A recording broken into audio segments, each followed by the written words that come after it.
By the way, I can play golf. You just Well, you might can play, but today wasn't the day. You just jinxed me, man. I said any other time I'm out here rocking, man. He out here, man. No, man. I ain't see that much putt golf down 5 pars. Putt. Hey, look. Oh God. We could have used the putter the way we was hitting them. I mean, the way you was hitting them. Oh man, no, we. You said it right. We.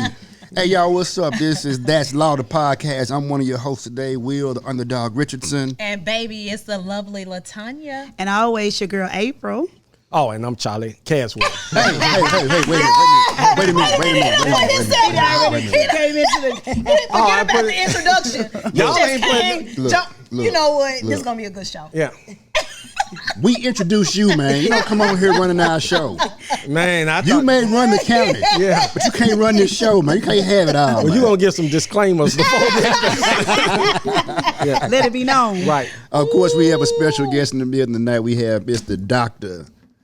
County Commissioner Charlie Caswell. What's up, bro? Yes, sir. Yes. Make sure you say District 6. District 6. District 6. That's where it's at. Where is District 6? Yeah, District 6 is all of unincorporated Shelby County to the north, all of Raleigh, and then Nutbush. So, yeah, we in the east side of Fraser. We the East Fraser. East Fraser. But your background really is a lot of Fraser. A lot of Fraser. So again, for my people out there that know the work, right, over all the years, it's mainly been in the Fraser community, even though I grew up in North Memphis in Dixon Home, and our family moved when I was 16 years old to Fraser. And so a lot of my work has just been, again, helping that community around mitigating trauma, working with youth. And so, yeah, and when they redistrict before our election, it took that part of Fraser out of the district. Okay, yeah. So I would have had half of Fraser if we were still in the district. Right. So, yeah. Well, that's what I like about you is the fact that you oversee District 6, but you still never forgot where you came from, and you always put work into the Fraser area. Yes, sir. Yes, sir. Yeah. Got a lot of families still there. And again, I know that I saw the ripple of what we don't address here, it ripples into our community over here. Exactly. Exactly. But you're everywhere. You know, you're in Whitehaven. You're, everywhere. I think that I kind of tag off of you when it comes to just meeting the need, because we understand that it's bigger than just a district when we have a citywide issue, and the issue is the same in every part of our city. So just hats off to you for being the person that's willing to address those things that are outside the lines that are drawn for your district. Yep. Well, you think about it, though, the mobility of poverty, right, is that when people don't have resources, they're going to move where they can move. That's right. And it don't matter where they be. And so if we don't address it over here, it's going to come over here. And so we got to get down to the root of addressing it all over when it comes to, again, the deep-rooted of our trauma, but also the deep-rooted of our poverty, and why the mindset of people are not as focused as it should be on the fact that we can come out of what we're in right now. And it's going to take all of us collectively. And so I just thank God for the capacity to be able to work in all of these spheres and have relationships in those communities. So. Absolutely. Awesome. We're getting ahead of ourselves, but we jumped right in. Love it. How was your week, Miss LaTanya? You know what? It was a good week. It was chilling. We didn't do much of anything. Did we shoot? We didn't shoot after Mother's Day, huh? We shot Monday. Yeah, we shot Monday. Okay, so yeah, I just basically just coast the weekend. Okay, what about you, April? Kind of the same thing. Didn't do much. I relaxed. I was looking forward to doing absolutely nothing. So I did that. Sometimes it's good just to do nothing. Yeah, well. I went to a birthday party yesterday. Oh, yeah. I was going to say that. I was like, everything was kind of chill for the week for me as well until we got to last night. We had Charlie Caswell's birthday party at the Speakeasy, and it was a good look. Yes, sir. A lot of people after the fact said, "Hey, man, this is what we need in the city. Exactly, is to show that support." Yeah. Because we're always asking people for things, but then what do we give people who are doing those things? Exactly. Absolutely. And so I was glad to be in the position to host your party. Exactly. It was great. It was great. And then this morning, I woke up and I said, well, Commissioner said he wanted to play golf today, but I ain't going to bug him right now because I don't know how late he went to bed. And then he texts me and said, "You playing golf?" Then he get out there and just show you up, right? Right. Now today's actually your birthday. Today is the day. Happy birthday. And today is the city of Memphis' birthday. Oh, wow. So if y'all start hearing fireworks in the background, they celebrating both our days. Oh, okay. I got you. okay. You put an extra one in there for your on the budget. Yeah. So happy birthday. Have you ever played golf before? Was this your first time? Oh yeah. I'm Tiger Woods couldn't make it to the FedEx, so I went and carry his bags. I had I know my cousin Cameron Payne. He had a fundraiser thing. I was telling Will today on the golf course that going out there and going 18 holes, and they really was tired of me hitting it towards the house. So it gave me some good idea of how to make the ball go straight down. So I had a little bit in there. And so when I seen that I was hitting better than Will, I knew that was his first time playing too. Every other time he just say he was going golfing. Yeah, man. Yeah. Just taking pictures out Taking there. pictures, yeah. Well, it was a joy to see you relax, because oftentimes whenever I see you on social media or in person, it's more of community service, community involvement. Like Will said, this guy is in Whitehaven, he's in Fraser, he's in Millington. Like, you can catch him anywhere in the city. He knows what's going on, and it's very rare. Yeah, and it was good. I told Will it was almost as stressful being on the golf course than it was being in the community. That's where my heart is. I mean, I really get off by really helping other people, and that is solid for me, because again, as I was telling somebody, I think it was today on the phone, we was talking about my life and how I had a gun put to my head at 15 years old. Guy pulled the trigger, but the gun didn't go off. But while he ran away from me and turned around and shot, so I know every moment here is on purpose. And so I really try to say, like, hey, what do I supposed to be doing today that's going to know that I supposed to be here, and God had a purpose for me to be here. So, Wow. So what made you jump from being in the community to wanting to be in politics? Hold up now. You act like I ain't still in the community. My boot's still on the ground. He said you're not going to say that. Yeah, you went too far. I'm in the community, but I'm saying, I mean, like, you went from that to now going upstream. So going upstream for me was I always, and I trained over 7,000 plus people on ACEs and trauma over the years. And part of my presentation, I talk about what do you do when you have a troll throwing babies down the river. And many times what we do in our community, we run down the river and put a program together. We try to do something to catch the baby. But now the baby went through 3, 4, 5 years worth of trauma. I said what it is for us to do is go collectively to the bridge and get the troll who's throwing the baby down the river. Yes. And so now I'm on the bridge. And now and pushing policies and be able to change that capacity can mitigate some of the trauma of those children are getting down the river. And so so that's why I went upstream, because I knew that downstream I just seen us just again putting band-aids on things and not really addressing the real issue. So just like Fraser getting a brand new high school, that's gonna happen. Awesome. That's near and dear to me, because I grew up in Fraser. Y'all shutting down our high school, but we understand. But we bringing up the people. Yeah. I understand that. Yes. Shout out to them Tresman Bears out there. I'm a Tresman Bear. Yeah. That's good. Yeah. I'm north side. Oh, okay. I was going to say, if I hear another D Central High School, The high school. What I'm Central. The high school. Yeah. Yes.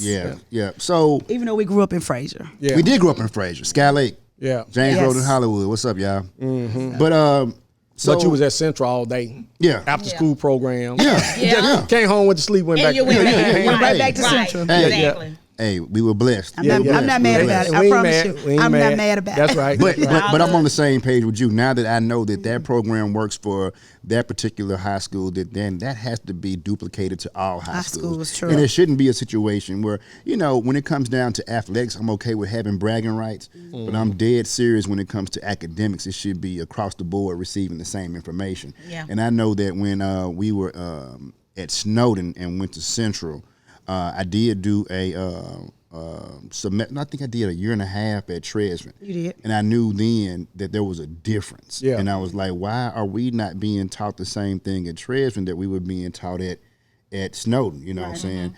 And that kind of sparked me to say, we've got to level the playing field, because a lot of times things are done. And at the time when we were going to Central, Central was still about maybe 60% white. You know what I'm saying? So I just like saw the first sign of systemic racism at that point, because I was like, the only reason why we're getting this education because we're up under this roof. Right. But then when we went back to Treasury, I was like, now we ain't, I mean, it's not even engaging to me, but why are people leaving this high school without the proper tools to be successful? Exactly. And so that was always, that always stuck with me to make sure that, you know, when I got in position, that I would bring that to the light and make sure that everybody gets the same education, so that when they leave, they have the same opportunities to be successful. Right.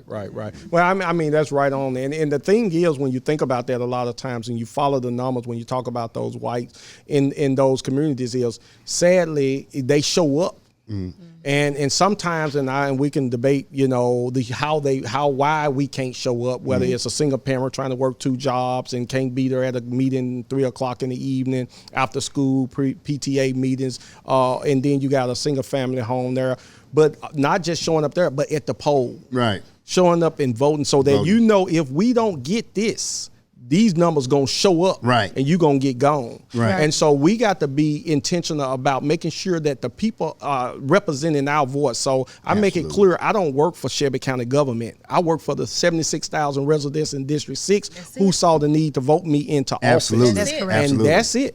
And if they choose next time that, hey, you fired, I'm fired. Right. You know, and Right. again, if I'm not showing up and answering their needs, I Right. need to be fired. Right. Right. Absolutely. And Absolutely. so, but we need them to show up, because at the end of the day, we are one, when you talk about the county mission, of 12 others, right? 13 in all, and it takes 7 votes to rule right. the day. And when they see that you are showing up for your community and you want this school and you want these things to happen, they want it too. Right.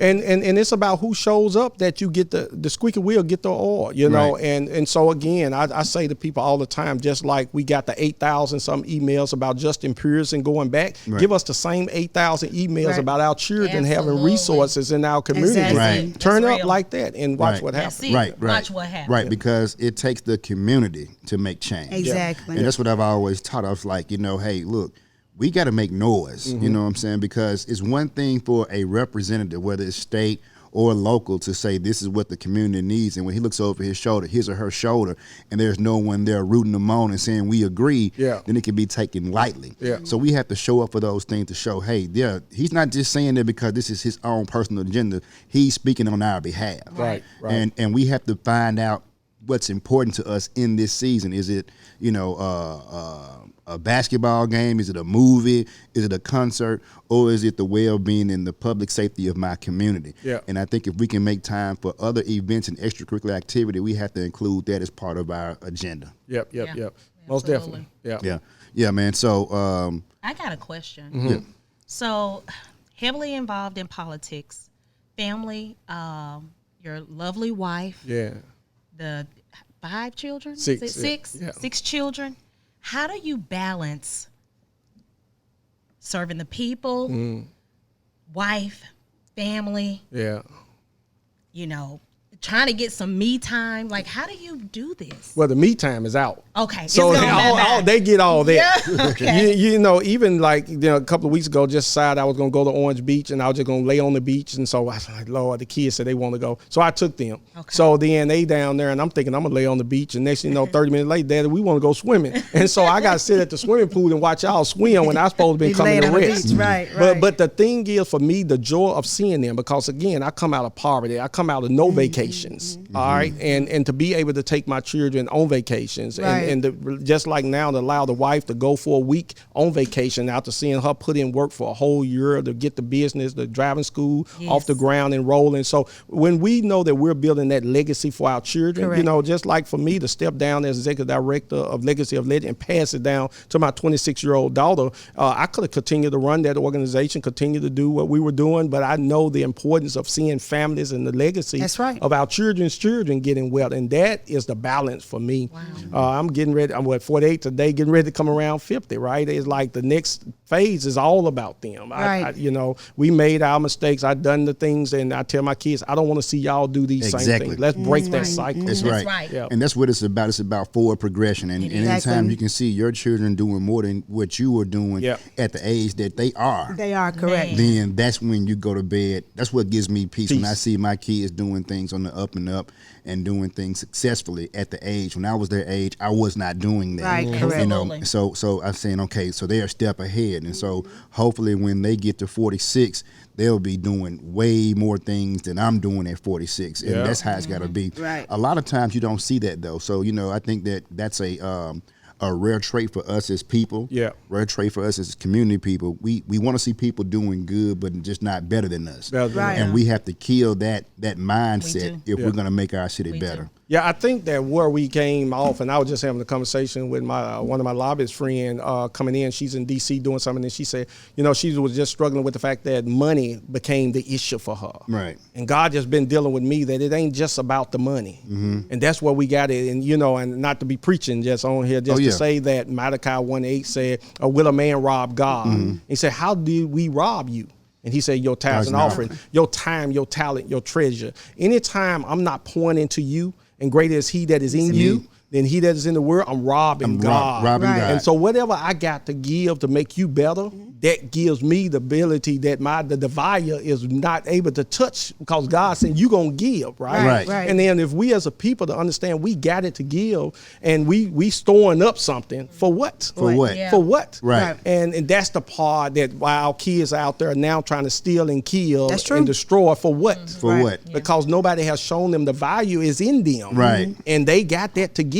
Right. So when you don't think you got nothing to give, you go and try to steal. Right. You take and kill. Right. That's it. And they destroying. Yeah, that's a valuable point. I think that also, we just kind of broke that stigma and that mindset that people think about tithes and offerings. They think about money. Just money. Just more money. to it. And it's more than money, because some people don't go to church because they think that tithes and offerings is money. But if you have a gift and you have a skill set, that is your gift to the world. And so I'm saying, if we don't utilize that gift, I call that gift abuse. When you're sitting on a gold mine, you're sitting on an idea, but you're unwilling to share or you're unwilling to partner, then you got this birth inside of you that you're not willing to give birth to. And at the ultimate end, if a baby isn't pushed out at a certain time, it causes problems. Absolutely. And so there's a time frame. And so while you're in your incubator state, while this baby is growing inside you, while this vision is inside of you, you've got to connect. You got to find you a doctor. You got to find you a nurse. Those are our community leaders and our elected officials that we partner with. And then we can give birth to this vision.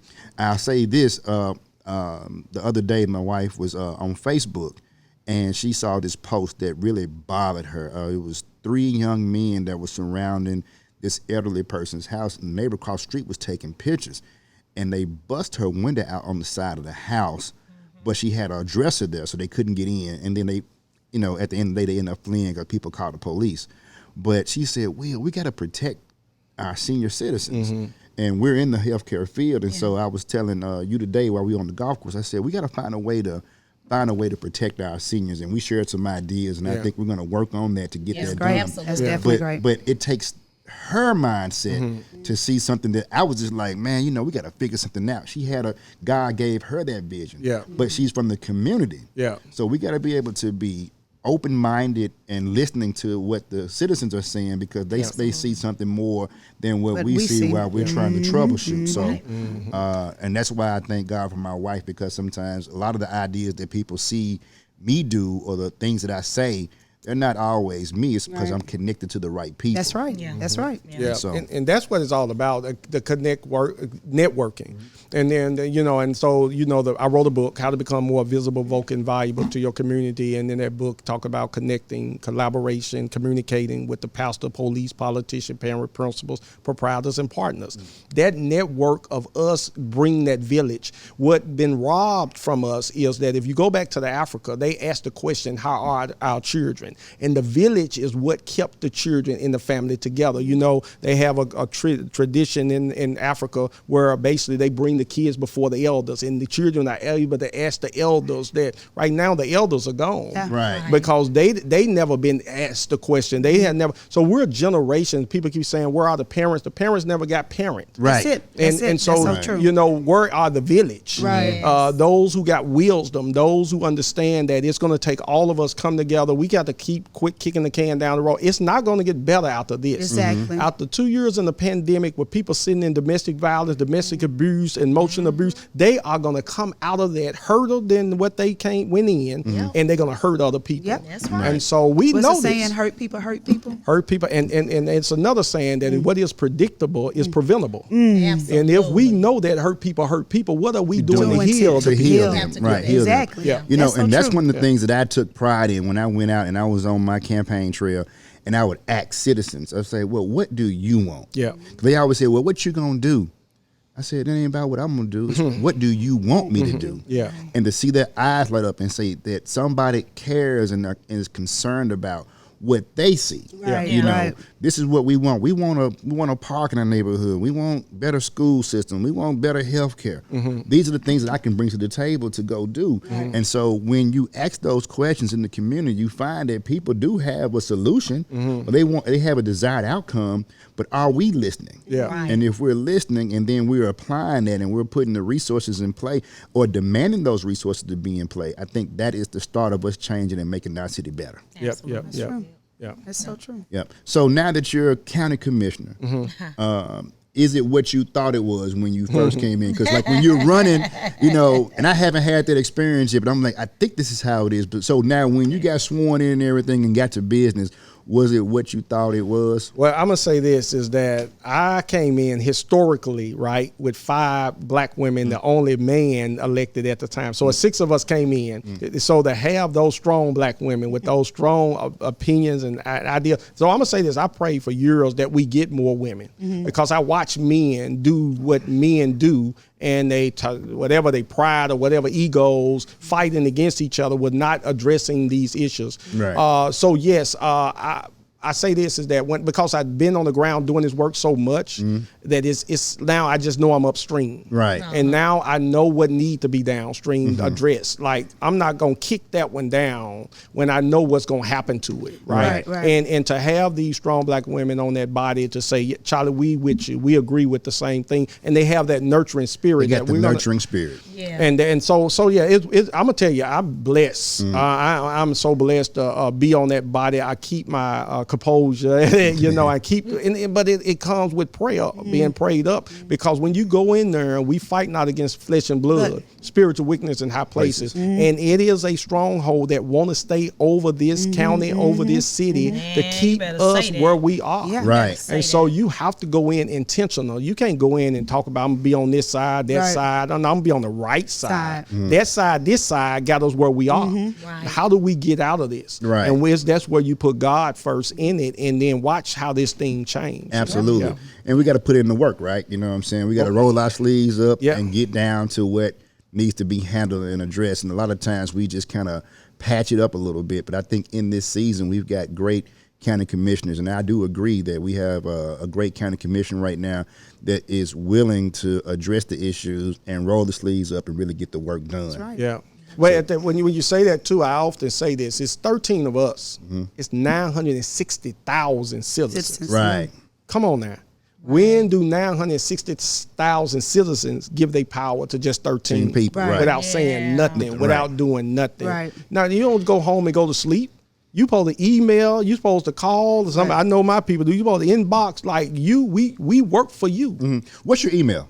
Oh yeah, it's like I got a couple, but Charlie.Caswell at ChevyCountyTN.gov. Charlie.Caswell at ChevyCountyTN.gov. And again, go to Chevy County website. All of our emails there, our phone numbers are there. Reach out to us. You can see what bodies that we serve on. I serve as the chairman of the Legislative Affairs. Again, when we talk about talking to the Nashville, talking to the DCs. What do we need to be doing at those levels to get resources back down here? I serve as the chairman of the Public Safety Ad Hoc Committee, again, around how do we make our communities more safer, and also serve as the chair of the Hospital and Health. 3 things that us as county commissioners are generally responsible for is the health of our community, the education of our community, meaning the building and operation, not the running of the community. That's what the school board do. Right. And then thirdly, the public safety, the jails and juvenile court, the sheriff department, the judges. We fund those things through that body. And so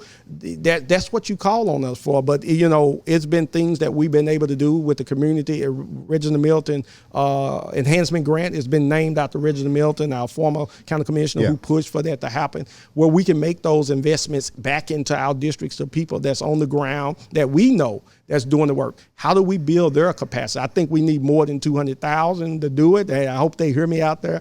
We really need to have 1 million in each one of our districts because we know more than the administration knows of what is needed in our district. So it's been a blessing, man, because to think about coming in and fighting for Fraser, like I said, $100 million school, to have that on the plate my first year in, to talk about historically an opportunity to build $1 billion brand new trauma center, marrying UT health science academic to that. Historically, to be a part of that is something, man, only God could have done. Being that boy who dropped out of high school, running into projects, now sit on this capacity. Yeah, that's true. That's amazing. Truly, story. It's awesome just getting testimony. started. It's just the beginning. Just the beginning. Hey, look, we're going to take a break. We're going to come back with Charlie Caswell, and then we're going to get into April's topic of the day, and we're going to allow Commissioner Caswell to chime in on those. Yes. That's Law the Podcast. We'll be back in a second.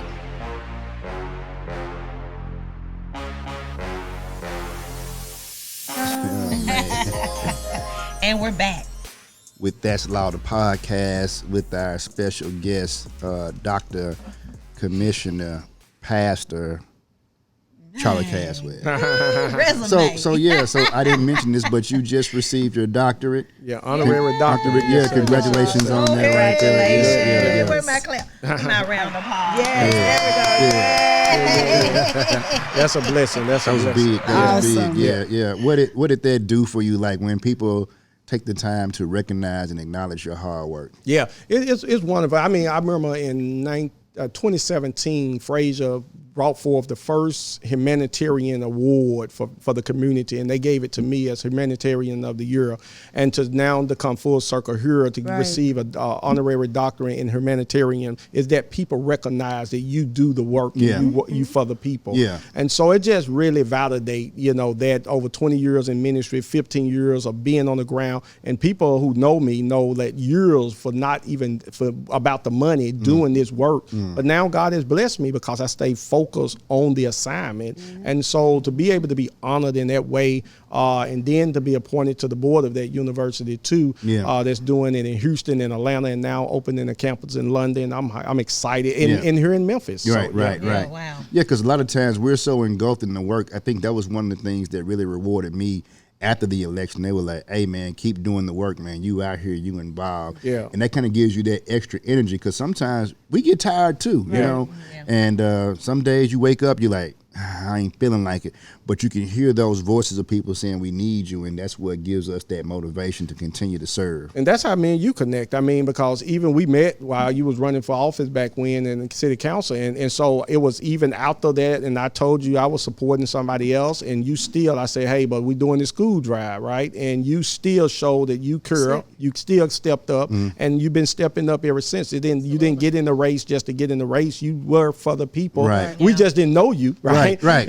We know you now, and so now they can't mess with we. Well, see, I was a baby. I was a baby then. I was like trying to figure this thing out. Yeah. So when I met Charlie, we were at this event somewhere, and he was sitting over there. And he was actually doing a presentation on ACEs at the time. Yeah. And I was like, wow, this is some good stuff. It opened my eyes up. So some kind of way God positioned us to sit beside each other.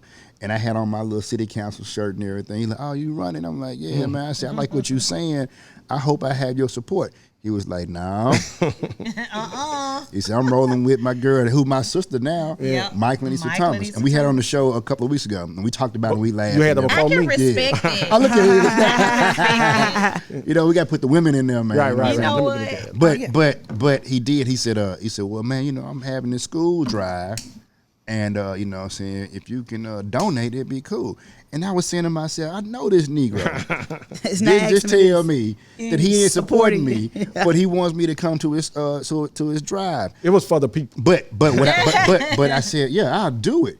Because I can admire a person that can be straightforward and tell you that. You know Absolutely. Exactly. You know what I'm saying? That's what I like. So that's where me and Charlie really connected, is that we're straightforward people and we bounce ideas off each other. And sometimes he tells me something, I'm like, I don't agree with that. This is what I would do. He said, well, I don't agree with that. But we always find a common ground to come to the table about something. So I brought all the school supplies and everything after that. Yeah. We just became like, say, hey, man, let's work together in the community. Right. Yeah. And I'm going to say this to people out there that are aspiring politicians or just community advocates.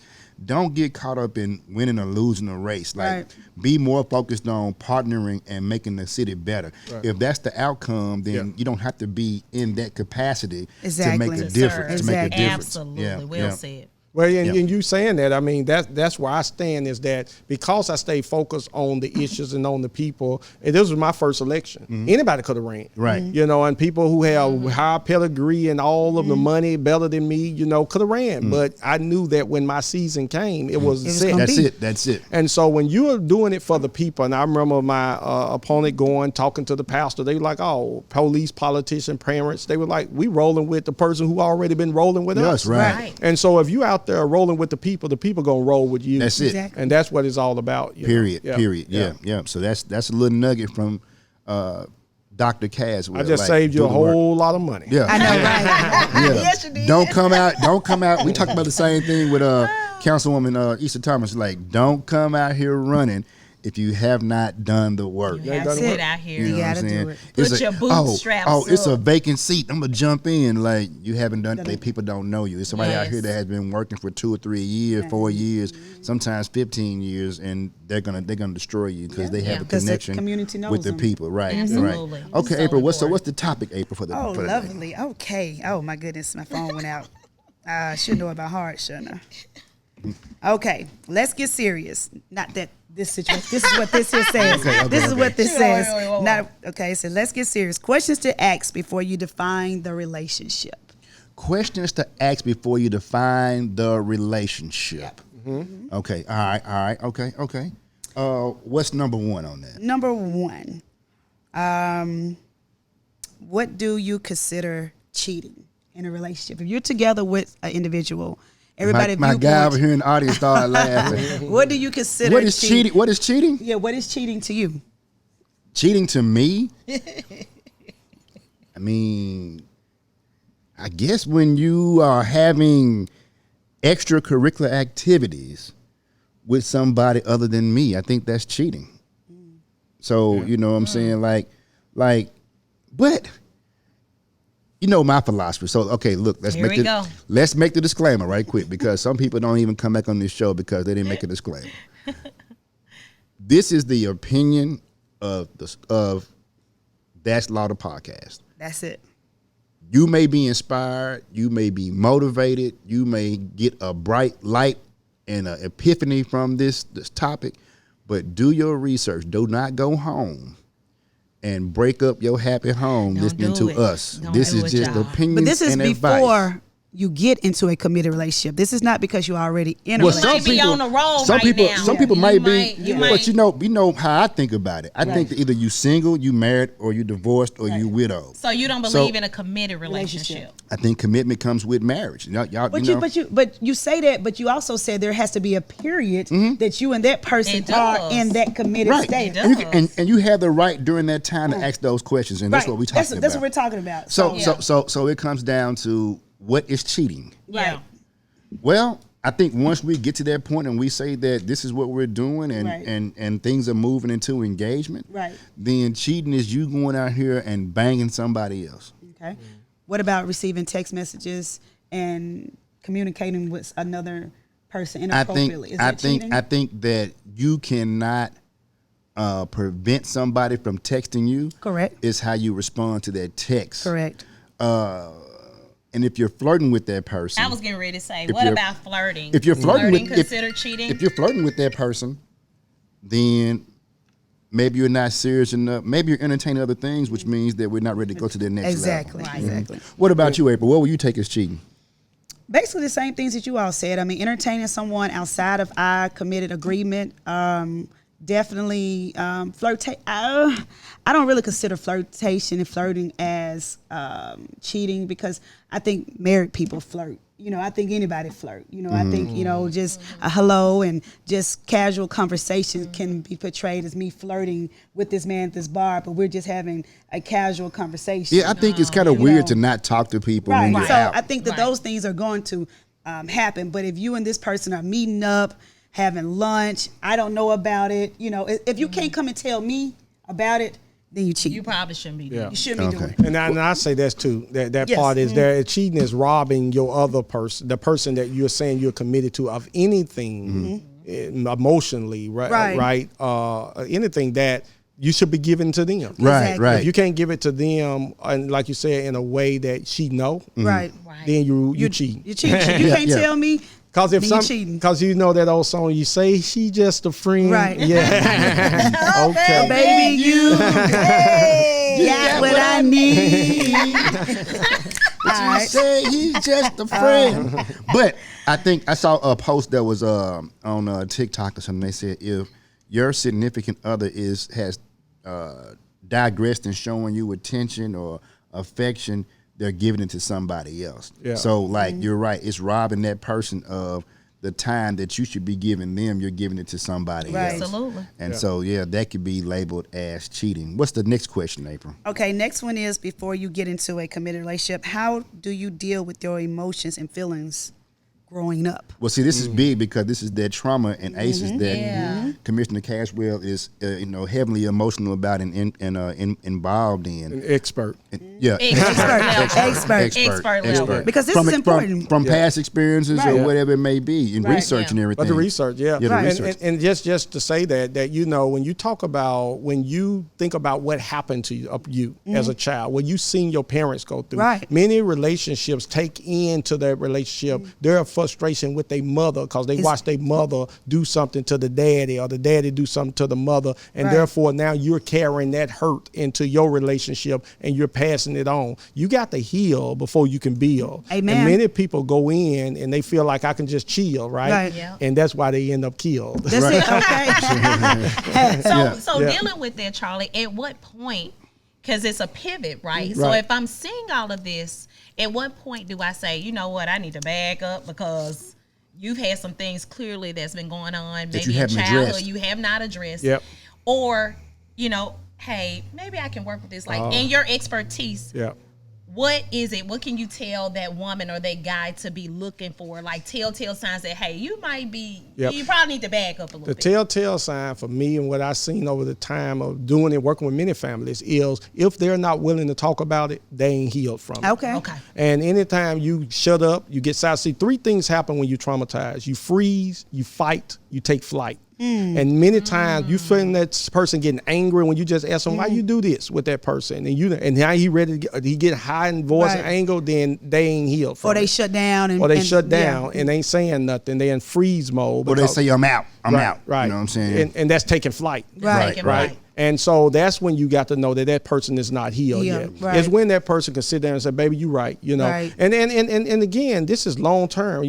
My first marriage did not work because I wasn't healed at all from Exactly. all of that trauma. Right. But when it was just even something as recent as a couple of weeks ago, me and my wife was talking. She said, baby, you get loud about some of these things. And so it's like, really, I'm in fear. Right. That anger is fear because you really seeing me. And now it's time for me to see me. So I have to roll over. And one of the things that helped us through our marriage, 16 years now in marriage, is my pastor Floyd, he's told us this. He said, y'all got to satellite it, right? Stop going vertical, go horizontal, right? And so and I can tell my wife will go and talk to God, and I'm in the other room, and baby, I'm sorry.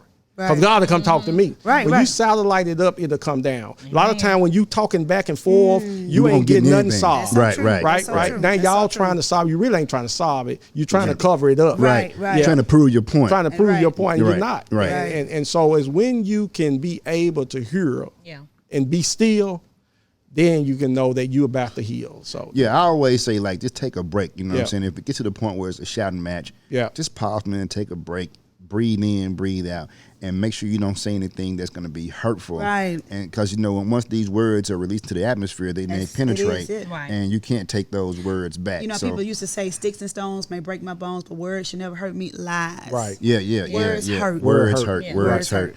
They cut deep. And so, you know, just be slow to anger. You know what I'm saying? And quick to listen is what we are told. And I think that a lot of times in that heated moment, we're just trying to, like, get our point across. You know what I'm saying? Whether even if it's the wrong point, I just want to be right in this moment. And that's some of the traumas that we faced as children growing up. You know what I'm saying? You know, it's just like, I can't even get my point across, you know? Right. So listening has its place in resolving a lot of the issues that are at hand. Right. Yeah, you got 2 ears and 1 mouth. Right. That's it. For a reason. And for a reason. And if you become intentional to hear your mate, hear what they're saying, then you'll really understand how to be able to fulfill this thing. But we got to understand, we like really in generations where seeing longevity in families. So there was a struggle with me and my wife, my current wife, I said last wife, right? She come out of 40-year marriage, and her father and mother, my mother, I seen her play the, 17 brothers and sisters, many daddies, right? So then she knows, so here I'm coming in with this. Right. She coming with this. It don't marry. Right. And so we have to really, like, God, why did you put us together? And understand that really she come to bring some balance for me, right? So we got 6 kids now. If we want to break that cycle, this is what balance look like. And some things like what she said for me, because it was night that I leave home from the project and didn't know I was going to make it back. So I step out on faith easy, right? Starting to be a run for office, right? That's the crazy thing to do. But that faith made her then step out and start a business. She left a 20-some-year career with the university to start a driving school in Fraser. Right. And watch, and God blow that thing up, right? So as she said, like, if it wasn't the faith that I saw you have, so we got to start looking at what are the things that brought us together and why it brought us together, instead of looking at how it's tying us apart. Right. Right. Absolutely. Yeah. I think it's like I said, a successful marriage is a partnership. Yep. Yeah. And we have to work together. You know, Tanya's strong in some things, I'm strong in some things, and we're weak in a lot of things, but we rely on each other. That's it. And that's how you build and make things work, you know. Right. And I think you said something too, like a lot of times we start shouting because now you're seeing me. You know, we're peeling the onion back, and I don't want you to see me in this vulnerable state.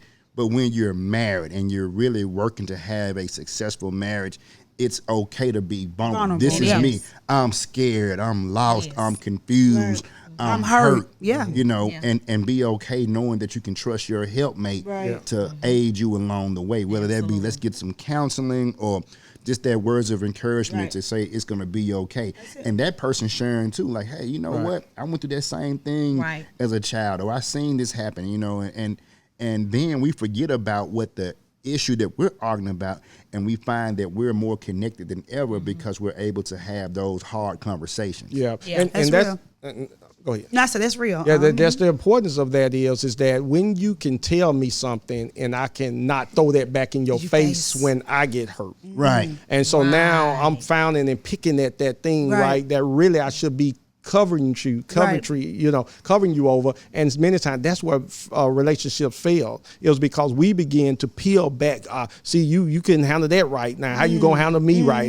Right. Like I can't tell you nothing. Right. Because now at this point, my wife listening, I hear you. Because at that point, it's like I can't be vulnerable, right? Yeah. Because then now I'm afraid, so I'll go back in the shell, and now we're not communicating. Right. We're not talking about it. Right. Because I'm in fear of being judged. Being judged. Something comes Being up. judged.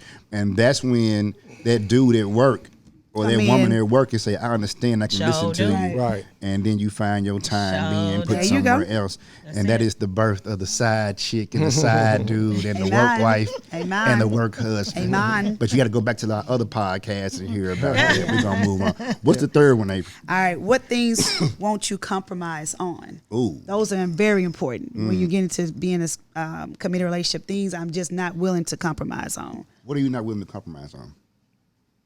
Dang, that's a good one. I'm not willing to compromise you putting your hands on me because I'm gonna kill you. Right. I'm going to jail. You probably not. But I probably won't. I probably get off, but still. I'll probably kill him first. But lying to me, I feel like we should be able to talk about anything, because I believe in friendship, and when you can be honest and transparent and, like you said, be vulnerable, I want openness and transparency. So I'm not willing to compromise on that. Okay. Okay.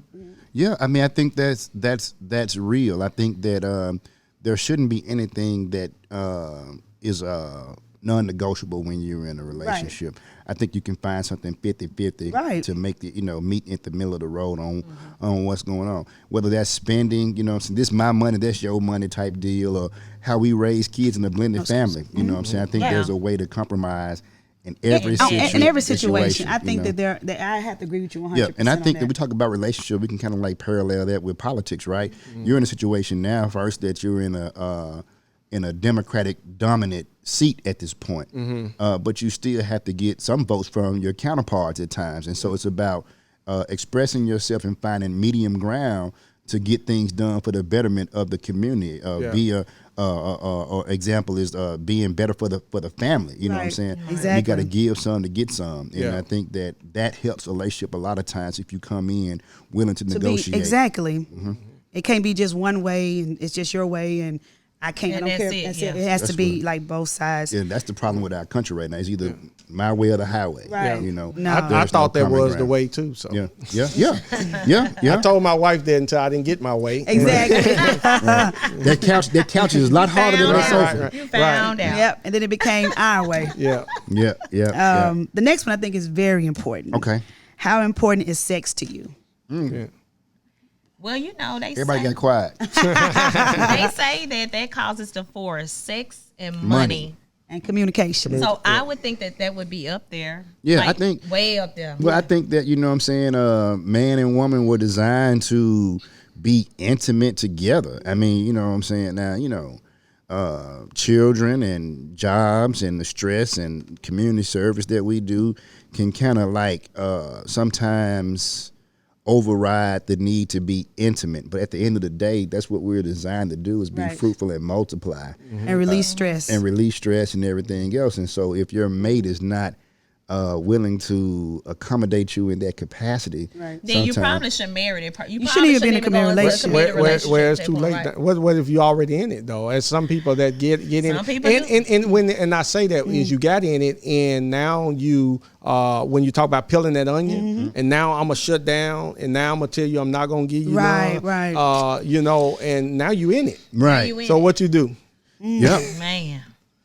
That's a good question. That's what the side chick come about. That's the side chick in the side. That one for me. That one for me. This here is based on before you get into it. These questions well, here's the thing. Like, if you don't see that before, then you already know. So now people hide. Sure do. They hide. I tell people all the time. I tell you, a lot of times when you meet somebody, you meet their representative. Right. Absolutely. Of course. So you have to be patient and not jump into that next level until you see everything that you want to do. It's kind of like, okay, you sold cars in your past life and everything. Yeah. And you're trying to sell this car real fast. And the buyer's like, hold on, let me go home and think about it. Yeah. If that seller doesn't allow me to go home and think about it, I'm like, something wrong with this car. Like, why they won't let me just think about it and see what's going on? Maybe I want to test drive it 2 or 3 times. Because there's other fish in the sea. Right. And I don't want you to go look at no other fish. Right. So you got to put it on me. You got to put it on me. But my thing is, if you have that conversation with a person in the beginning that, hey, say, I'm just speaking in general. This is not me. I'm just saying, I need sex 7 days a week. 7. I'm just Seven, saying, man. I'm That's just saying, a lot. that's not me. Yeah. I'm just speaking just hypothetically. You said it. But, Sure did. I'm like 7 hey, somebody out there looking. right now. I'm on, They right now. right. By the way, April is single. She so- is single. stop. Very much You, so. you can have April in May. June, the July, whole month. the whole year. What I'm saying is, y'all so crazy. Yeah. If you say that, and then say for that person is portraying that throughout the time that you're dating, so you're like, okay, cool, they match my energy. They down for doing it every day. But then once you get into a committed relationship or quote unquote marriage, just like Commissioner was saying, that person can pull back. Can you politely leave them alone at that time because you lied Yeah. on the application? Talking about before you get married? I mean, Yeah. after you get married? No, before you get married. If Before y'all you get decided married, to get into a committed relationship Yeah. and now they feel like they didn't got you, or maybe even engaged, Yeah. and they start pulling back, and it ain't that 7 days that you have told them up front You're right. That you that want. I need, this is what I need for us Right. to stay Right. rolling. Right. What do you do in that situation? I think, you? I think, Yeah, what do you do? I think that you can always renege on the agreement. You know what I'm Okay. saying? If the agreement, if we got a contract and we saying that this is what you're gonna pay me every day, you're gonna pay me $1,000 a day, and then on the 4th or 5th day you say, "Can I give you 500?" I'm out. Gotcha. I'm out. The problem is we don't pull out because don't. our emotions are Emotions. involved and we love. And the You're not gonna pull history. out. I've You're been not with you gonna for pull 2 out. years. You're not gonna pull out. You ain't gonna pull out. So then you compromise that. But then at the end of the day, that's becomes that mask that you put Exactly. on. Because now you're unhappy, but that person may be totally They okay with it. They They okay. getting what they want. Right. But it comes Right. back to communication. Like, hey, bro, you know Right. what I'm saying? This ain't what you said you were gonna do. Right. You know, and but I also think too that, like, realistically, I think that, you know, everybody has their own gauge on how often they should be intimate with their Right, spouse. right. But I mean, 7 days is really. I was just speaking hypothetically. I'm just saying that I 7 don't days. want my 7 days, we both billionaires, and you know we have you no ain't doing responsibility. nothing. You got responsibility because you know as responsibility in life takes a place. You know what I'm saying? Sometimes, especially if you got like small kids and Right. things, man, you have to sneak them things in. So do. but some people are sex addicts. Right. And they have to have it all the time, and so that's That a need question to be told. about and known. right, You know what I'm right, saying? right. Yeah. You know what I'm saying? Like my boy Tiger Woods, man. You know he was a sex addict, man. Right. He had to have it all the time, 4 or 5 times a day. You know, Wilt Chamberlain said he slept with 10,000 women. You know, in his lifetime. Right. You know what I'm Wow. saying? So, you know, can you keep up with that, or you know what I'm saying? Do I need 9,000 more women, or are you gonna be that 1 in 10,000? But I guess that's where you have to ask those questions. Yeah. And I Yeah. think it goes back to what Charlie was saying, that you're not peeling back that onion. Like, Right. You're not having those conversations to Right. really figure out, like, what's going on with you? What are your views? Right. How often is too much? Because that may be too much for a woman to Woman, be right. like, every day? And that goes back to the ACEs question, because in one of those traumatic experiences, sexual abuse as Yeah. a child. Yeah. And so sometimes people that's been touched early won't touch, because that's what's the norm. This Right. is supposed to happen. And so you need to have those conversations, you know, about let me know, like, if you've been sexually That's- molested. that's because I know it, and I know I had a couple that was like that, and that couple, when we went in, they fighting, and they never talked about it. They've been married 12 years. They had so many domestic abuse. She said he always go out and sleep around and do this, and he like, well, she don't like to sleep around. So they break down crying and said, well, she said, well, I never told him I was molested at 12 by my uncle, and you know, Wow. and then he said my mama used to sell me for crack for 8 years Wow. old, and to different women in the community. So now you are bringing that in. You never discussed Never it. discussed it, right? And so that's why, you know, giving that ACE assessment for those out there, it is an ACE questionnaire. You can go online for Adverse Childhood Experience. There's 10 questions on there about physical abuse, emotional abuse, physical neglect, emotional neglect. I tell my children, my 5 girls and my boy, that you don't want to date nobody without asking them these questions. true. Because Right. they're going to mirror this in that relationship. Right, right. And if somebody's saying that sexual release, have you ever got healed from that? Have you got counseling for that? How did you deal with that? If you ain't never opened that up, it's going to come out. Right. You know. So let me ask you a question, and this is a little bit of humor, but you know what I'm saying, to kind of lighten it a little bit, because I think we're waking people up, and I don't want people to be downtrodden by this. But like, do you give your you got older daughters, do you give their Their boyfriend. their boyfriends. Yep. The questionnaire. You sure did. And I'm asking them why y'all didn't give it to him, as if y'all didn't get it, right? And then you wondering why he acting the way that he is. Right. I remember one of them telling me when I gave him in my office the questionnaire and he had 8 out of the 10. I said, let me tell you something. I was married to her mama. If she ain't brought it out yet, she gonna trigger if something, I'm good. And guess what? He started seeing it. She was triggering every one of them. And so the thing is that you got to understand, this is not flesh and blood. Right. This was spiritual weakness in high places that's coming for you. Right. And it's looking to kill, steal, and destroy you. It wants you to get into that marriage. It wants you to get into a relationship. And now you're going to tie 2-3 people up. You're going to tie a whole house up. And that is what's coming It's so with deep. that. It's deeper a than whole what- new yes. generation. Yeah. I'm telling you. That'll yes. spread and birth. So when you talk about relationships, I know earlier we was having dinner and we talked about trauma bonds.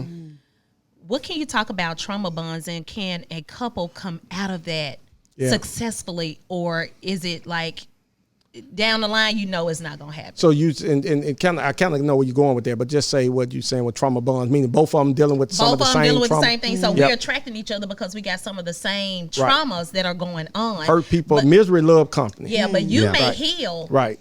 Are you ready to go on? Yeah.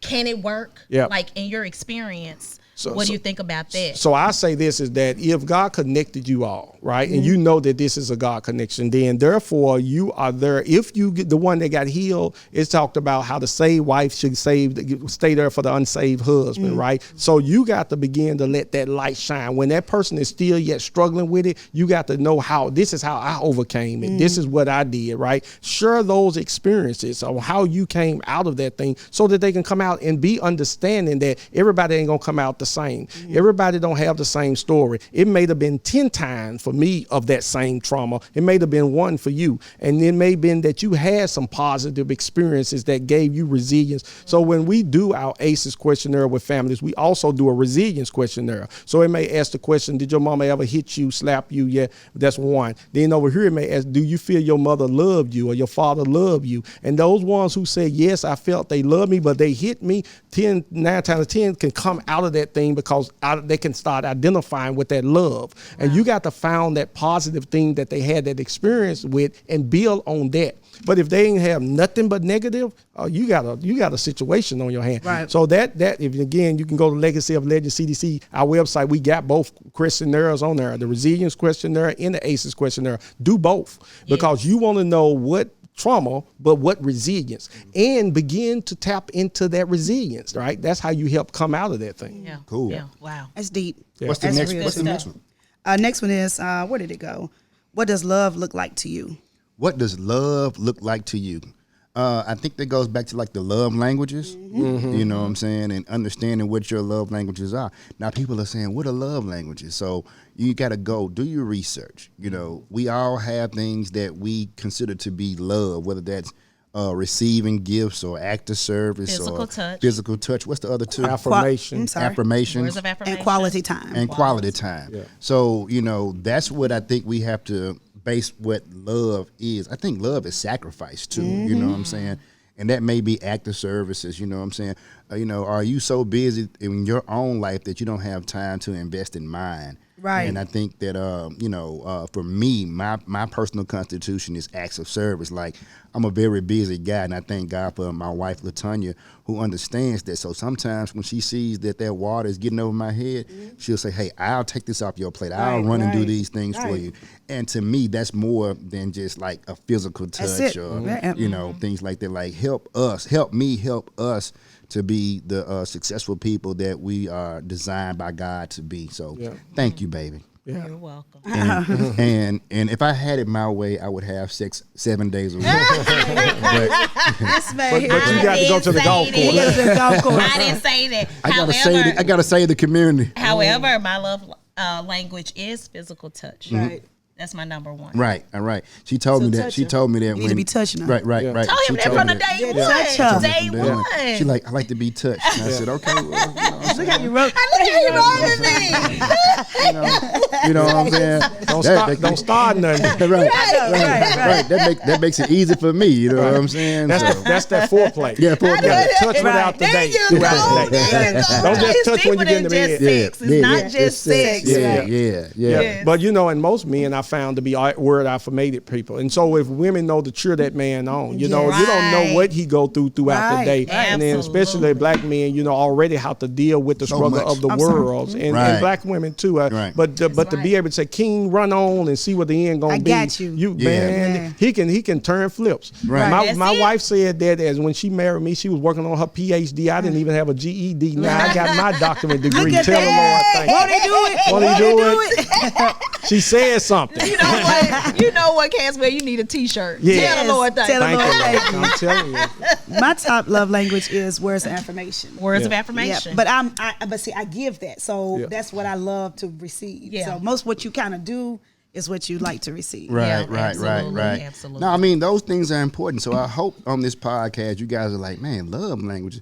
You could be in your 40s and not know what your love language is. Man, take those assessments. It's nothing to be ashamed of. You can go online to do those assessments. It doesn't mean that you don't know what's going on, but it's better to know what's going on. Like, who am I? Find out who you are so that you can be a better mate to that person. Because once I know who I am, then I know what I'm looking for. I know what's going to be satisfactory to me in a relationship. And sometimes guys and women out there that are dating right now, sit down tonight, get a glass of wine, come to Fat Charlie's, that's a shameless plug. Yeah. And pull up y'all phones and do a love language quiz. You know what I'm saying? And find out what each other wants. And then if you're willing to accept that person for those things, then start pointing those things, and then you'll begin to see your relationship flourish. So that's so true. All this stuff is about research. And a lot of times we don't want to do the research. Right. We couples perish because of lack of knowledge. That's right. Right?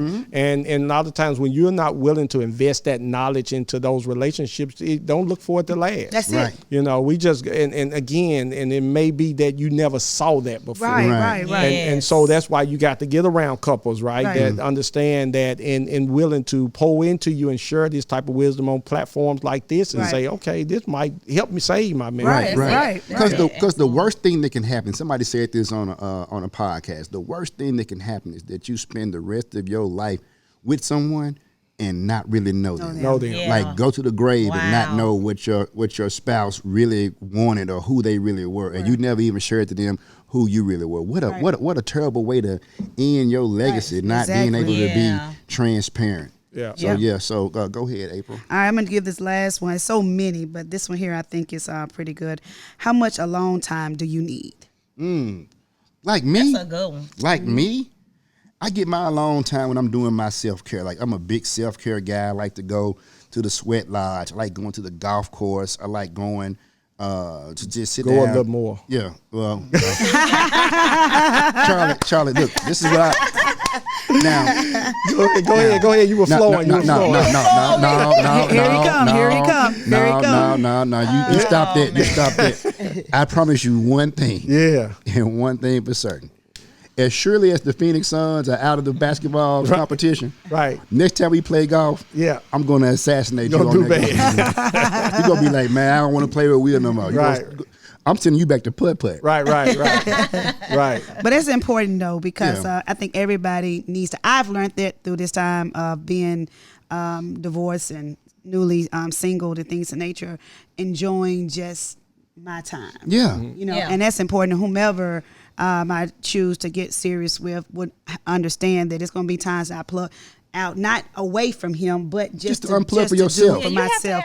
Because when I'm better for the both of us. Right. That's it. Like when Tanya says, I'm going to go to the mall, I'm like, I want to go shopping too. I said, where you going to go? I'm going to Sephora. I'm like, nah, you go ahead. Right. And I'll sit at the house, man, and it's quiet there, man. Couple of hours downtime. Smoke me a cigar. I like to cook in my quiet time and stuff like that. And when she comes back, we're better at that point. You know what I'm saying? It's okay. There's nothing wrong with that. And sometimes, even in the home healthcare business, I'll travel by myself. Right. And during that time, I'm able to meditate and talk. Yes. And, because Tanya and I are always joined at the hip. Like, we have so much in common. We find ourselves doing everything together. Yeah. And I'm thankful for that. But it's like those times when she say, hey, I'm going to go to the nail shop.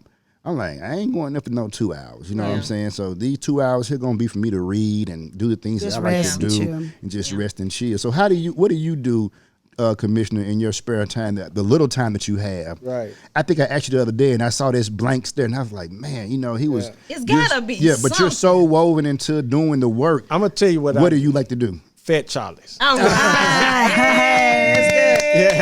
Good answer.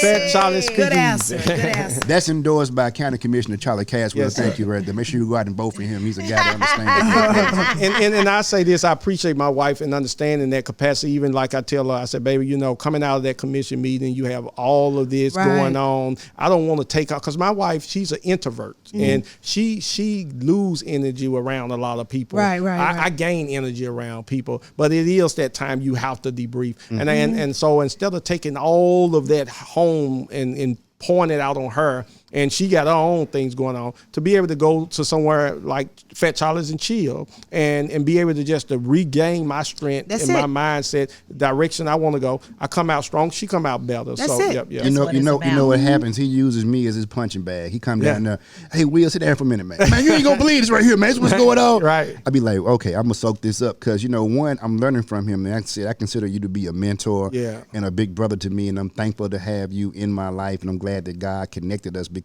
it has given me extra fuel to fight the fight, whether elected or not, just to be able to be a blessing to the people. So thank you so much for taking the time to spend time with a guy like me. Yep, iron sharpen iron. Yeah. And so I'm thankful for that.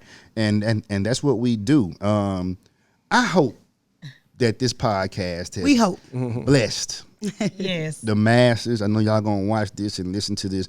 Do your research. Go to those websites that we talked about. Type in those keywords and begin to really, I think the most important thing that we can leave the people tonight is just to heal. Yeah. Heal. Because we've all been through things in life that we have not shared. And sometimes it's okay if you've got that right person in your life to just lay on their shoulder and say, this is what I experienced. This is what I went through. Yes. This is what I'm dealing with.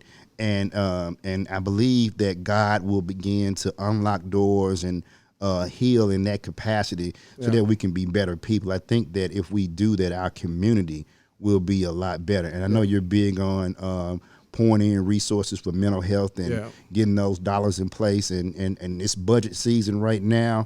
And so hopefully, God will give you the ability, and he will work through you to articulate those needs so that we can get those resources within our communities. Yeah, just saying what you said, Will, I say this, the thing that you focus on the most, you magnify. And so if you focus on the trauma, the negative, you're going to magnify. But if you focus on that positive, you're going to magnify. And so look for those good things, the way she smiled, right? The way that she do something, or he do this. Focus on those things, magnify those things, and that's what's going to heal you, to be able to build you, to be able to help each other. Y'all heard the doctor. Y'all heard the doctor. All right. Every morning I wake up, I smile. I say, Lord, this lady's still here in the bed with me. Yeah. I'm waiting on one of them to roll over and be late right here, and she gone. I said, but another day. You know what I'm saying? Even after eating one of her cheesecake, sweet You know potato what? pie. Now you know what? You wrong for that. That's another time. Another time. Well, happy birthday to you. Yes, again. sir. Happy birthday. And, I'm glad to spend it with y'all. Yeah, man. Yeah, for sure. Hey, y'all, look, y'all follow us on all social media platforms at That's Law the Podcast, Instagram, Facebook, Spotify, YouTube. And we are out of time, but we are not out of information. Please inbox us and let us know if it's a topic that you want us to discuss. We will bring somebody on board who's a professional in that avenue to be able to talk about those things, because this is how we heal not only our city, our state, but our entire nation. I'm Will, the underdog Richardson. And it's your lovely LaTanya. And it's your girl, April. A.K.A. Mother Goose. And we've had a great guest today. Yes. County Commissioner Charlie Caswell, District 6. Yes. Make sure that you follow him on all his social media handles and get involved. Inbox him, email him, let him know your concerns. And I guarantee you that he is the guy that can get it done. If he can't get it done, he's connected to people that will help him and aid him get it done for our community. So thank you, sir. We will put that. everything down in the description box. Yes, absolutely. Yeah. All right, y'all, we out of here. That's Law the That's Podcast. Law. Bye. Bye.